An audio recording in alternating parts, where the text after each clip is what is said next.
నూరుకట్ల పిశాచం కథలు. అద్భుత గోళం. ఒక ఊళ్ళో జయదేవుడు అనే యువకుడు ఉండేవాడు. అతడికి ఆటపాటల మీదే తప్ప చదువు మీద దృష్టి ఉండేది కాదు. ఏం చేసినా తనకు తోచినట్లు చెయ్యటం తప్ప తప్పప్పులు ఆలోచించేవాడు కాదు. అది తగదని ఇంట్లో తల్లిదండ్రులు రోజూ కొడుకుని మందలించేవారు. అందుకు జయదేవుడు నొచ్చుకునేవాడు కాడు. కాని ప్రతిదానికి తనని వితరణుడితో పోల్చడం నచ్చేది కాదు. ఎందుకంటే అతడు తనయుడువాడే. వితరణుడు శ్రద్ధగా చదువుతాడు, ఆసువుగా కవిత్వం చెబుతాడు, అందంగా బొమ్మలు గీస్తాడు, శ్రావ్యంగా పాటలు పాడతాడు. ఇవన్నీ చేస్తూనే తల్లిదండ్రులకు అన్ని పనుల్లోనూ సహాయపడతాడు.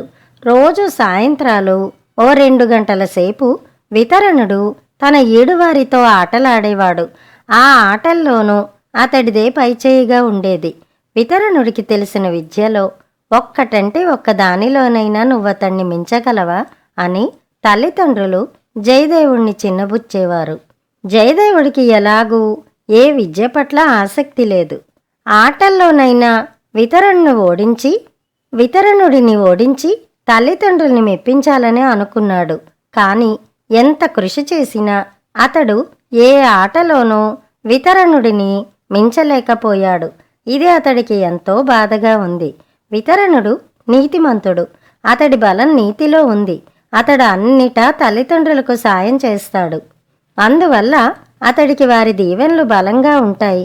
నీవు అలా ఉండు, అతడిని మించిపోతావు అని తల్లి జయదేవుడితో అనేది. కొన్నాళ్లకు ఈ మాట జయదేవుడి బుర్రకెక్కింది. ఒకరోజు తండ్రి కొబ్బరి మొక్కలు పాతడానికి పెరట్లో గోతులు తవ్వుతుంటే ఆయన్ని తప్పుకోమని తానే గోతులు తవ్వసాగాడు జయదేవుడు.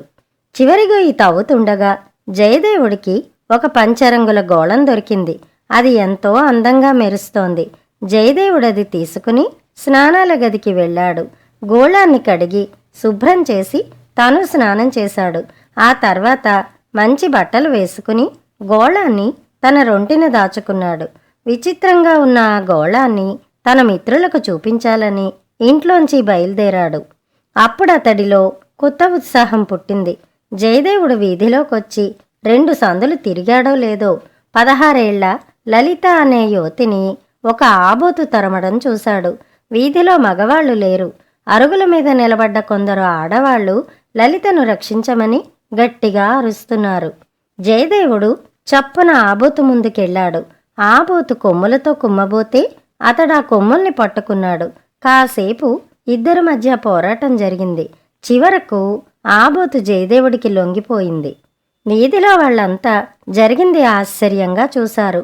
కాని జయదేవుడు మాత్రం ఎవర్నీ పట్టించుకోకుండా నేరుగా తన స్నేహితుల వద్దకు వెళ్ళాడు.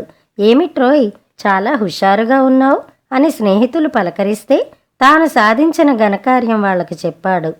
కోతలు కోయడానికి కూడా హద్దు అదుపు ఉండాలి. నువ్వేమిటి ఆబోతును లొంగదీయడమేమిటి, మేము నమ్మం అన్నారు స్నేహితులు. జయదేవుడికి కోపం వచ్చింది.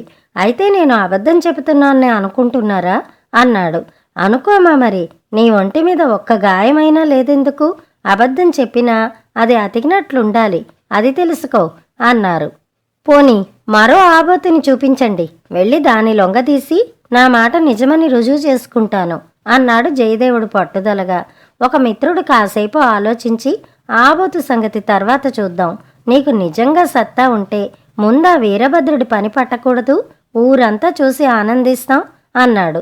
కొన్నాళ్ల క్రితం ఆ ఊరొచ్చిన వీరభద్రుడు ఆ ఊరి దేవాలయం వద్ద మకాం పెట్టాడు. చూడ్డానికి రాక్షసుడిలా ఉంటాడు. అతడి చేష్టలు కూడా రాక్షస చేష్టలే. రోజూ దేవాలయం ముందు నిలబడి దేవుణ్ణి తిడతాడు. అది తప్పు అని ఎవరైనా చెబితే వాళ్లను తిడతాడు. కోపం మీరితే కొడతాడు కూడా. తనకి రోజు ఊళ్ళో ఎవరో ఒకరు తిండి పెట్టి అవసరమైన డబ్బివ్వాలని శాసించాడు. అతన్ని ఎదిరించే శక్తి లేక ఊళ్ళో వాళ్ళంతా వంతుల వారీగా అతడికి తిండి డబ్బు ఇవ్వడానికి తమలో తాము ఏర్పాటు చేసుకున్నారు. ఎప్పటికైనా ఊరికి పట్టిన ఈ పీడ వదిలేనా అని ఊరంతా దిగులుగా ఎదురు చూస్తున్నారు. వీరభద్రుణ్ణి నేనెదిరిస్తాను, ఊరికి పట్టిన ఈ పీడ వదిలిస్తాను అన్నాడు జయదేవుడు. అతడలా అనగానే మిత్రులు భయపడి, ఈ మాట నువ్వు స్పృహలో ఉండే అంటున్నావా? వీరభద్రుడిది రాక్షస బలం. అతడికి ఎదురెళితే నిన్ను చంపేసి మీ ఇంట్లో ఉన్న మనుషుల్ని కూడా ఎత్తుకుపోతాడు అన్నారు. అలా జరగకూడదనే వీరభద్రుడికి శాశ్వతంగా బుద్ధి వచ్చేలా చేస్తాను అన్నాడు జయదేవుడు. మిత్రులంతా జయదేవుణ్ణి బలవంతంగా ఆపాలని ప్రయత్నించారు.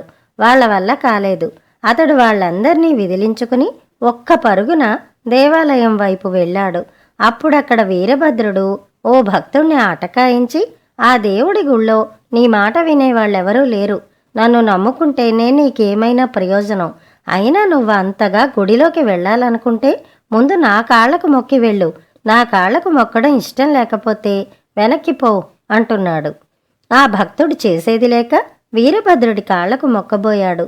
సరిగ్గా అప్పుడే అక్కడికొచ్చిన జయదేవుడు ఆ భక్తుణ్ణి వారించి, వీడు పాపాత్ముడు. వీడి కాళ్లకు మొక్కావంటే నీకు అంటిన ఆ పాపం ఎన్ని పుణ్యతీర్థాలు తిరిగినా ఎందరి దేవుళ్లను కొలిచినా పోదు అన్నాడు. వీరభద్రుడు ఆ మాటలు విని, ఎవడవరా నువ్వు? నన్ను పాపాత్ముడంటున్నావు? నీకు ప్రాణాల మీద ఆశ లేదా అని కోపంగా హుంకరించాడు. జయదేవుడు అతన్ని తిరస్కారంగా చూసి, నీకు బుద్ధి చెప్పమని ఆ దేవుడే నన్నిక్కడికి పంపాడు. ప్రాణాల మీద ఆశ ఉంటే వెంటనే పారిపో అన్నాడు. అంతే, వీరభద్రుడు పెద్దగా అరిచి జయదేవుడి మీదకు ఉరికాడు. జయదేవుడు అతన్ని అవలీలగా 2 చేతులతోనూ పైకెత్తి దూరంగా విసిరేశాడు. కిందపడ్డ వీరభద్రుడి ఒళ్ళంతా హూనమైపోయింది. అయినా మళ్లీ లేచి జయదేవుడి మీద పడ్డాడు. కాని జయదేవుడు అతన్ని చిత్తు చేసి చావబాదాడు. జయదేవుడి మిత్రులు అక్కడికి చేరుకునేసరికి వీరభద్రుడు జయదేవుడి పాదాల మీద పడి, నన్నేం చేయకు, నేను ఈ ఊరొదిలి వెళ్ళిపోతాను అన్నాడు. ఊరొదిలిపోతే చాలదు, ఎక్కడికెళ్ళినా బుద్ధిగా ఉండాలి.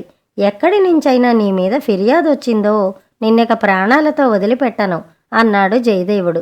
వీరభద్రుడు సరేనని బుద్ధిగా తలూపి అక్కడి నుంచి వెళ్ళిపోయాడు. మిత్రులు ఆశ్చర్యంగా జయదేవుణ్ణి సమీపించారు. అతడి ఒంటి మీద ఎక్కడా చిన్న గాయం కూడా వాళ్లకు కనిపించలేదు. నిన్ను చూస్తుంటే నువ్వేనా అనిపిస్తోంది, భయంగా ఉంది అన్నారు వాళ్ళు ఇంకా ఆశ్చర్యంగానే. ఇప్పుడైనా నా మాట నిజమని నమ్మారు, అందుకు చాలా సంతోషంగా ఉంది అని ఇంటికి వెళ్ళాడు జయదేవుడు. తనలో కొత్తగా పుట్టుకొచ్చిన బలం, తెలివి ఎక్కడివో తెలియక అతడు సతమతమవుతున్నాడు. జయదేవుడు చేసిన ఘనకార్యాల గురించి ఇంకా తల్లిదండ్రులకు తెలియదు. అతడు ఇంట్లో చెప్పలేదు.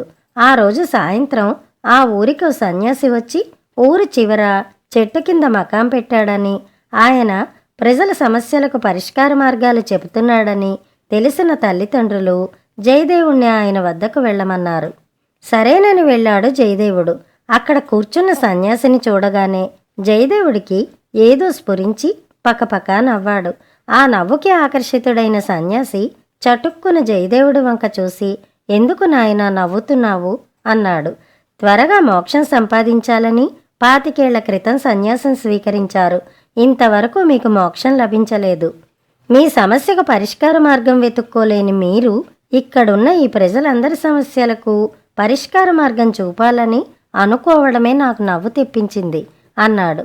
సన్యాసి అతడి వంక ఆశ్చర్యంగా చూసి, నీ మాట నిజం, నా సమస్యను సరిగ్గా తెలుసుకున్నావు. మరి పరిష్కార మార్గం కూడా చెప్పగలవా అన్నాడు. అయ్యో స్వామి, పరిష్కార మార్గం మీకింకా తెలియలేదా? మీలో కీర్తికాంక్ష బాగా ఉంది. బాగా పేరు తెచ్చుకోవాలనే కోరికతో జనం మధ్యకొచ్చి వారి సమస్యలు పరిష్కరిస్తున్నారు.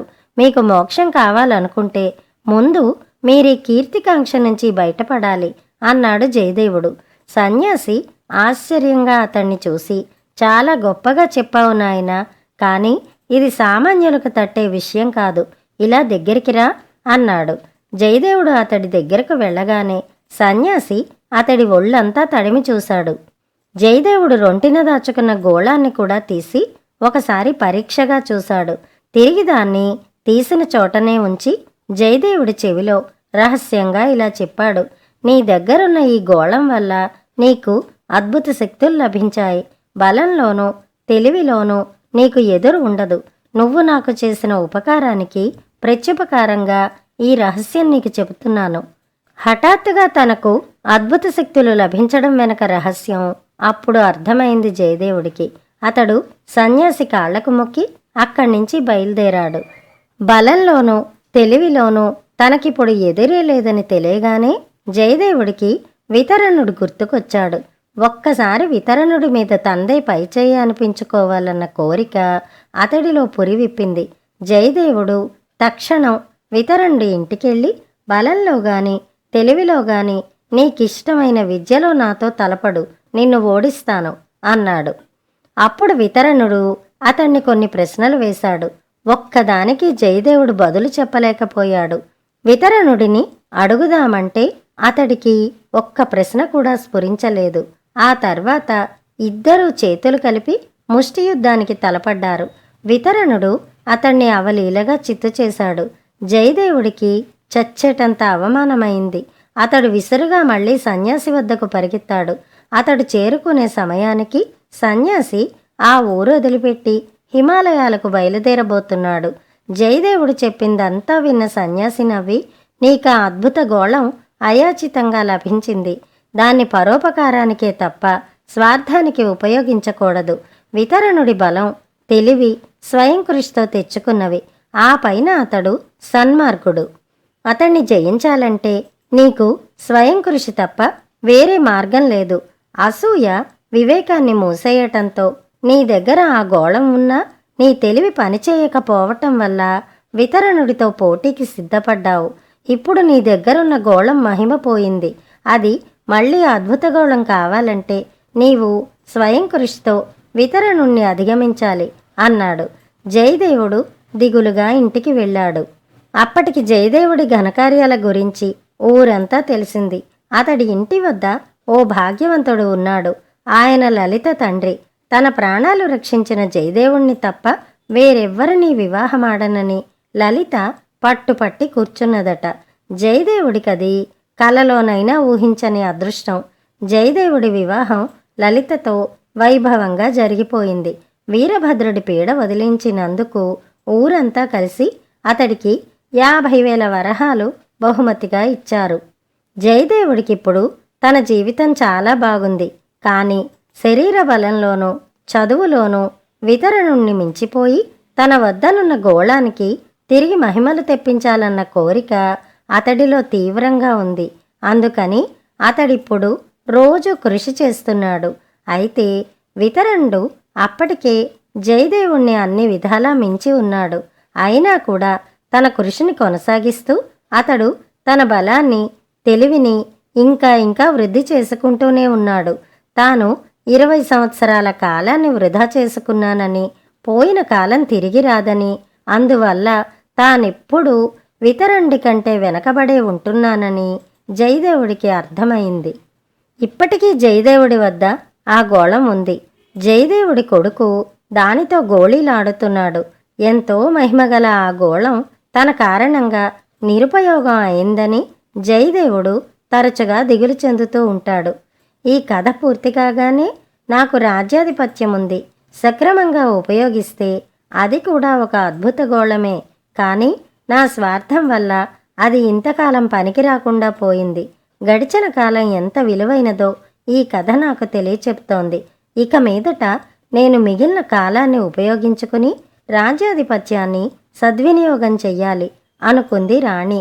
మహారాణి ఆలోచనలు ఎలా ఉన్నప్పటికీ ఆమెకి కథ బాగా నచ్చింది. ఆమె కథని మెచ్చుకోగానే వినయశీలుణ్ణి ఆవహించిన 100 కట్ల పిశాచానికి మరో కట్టు విడిపోయింది. మర్నాడు వినోద ప్రదర్శనకు ముందు యథాప్రకారం కథ వినడానికి మళ్ళీ వచ్చింది మహారాణి. వినయశీలుణ్ణి ఆవహించి ఉన్న పిశాచం మరో కథ చెప్పటం ప్రారంభించింది. ఆ కథతో మరోసారి కలుద్దాం. అంతవరకు సెలవు.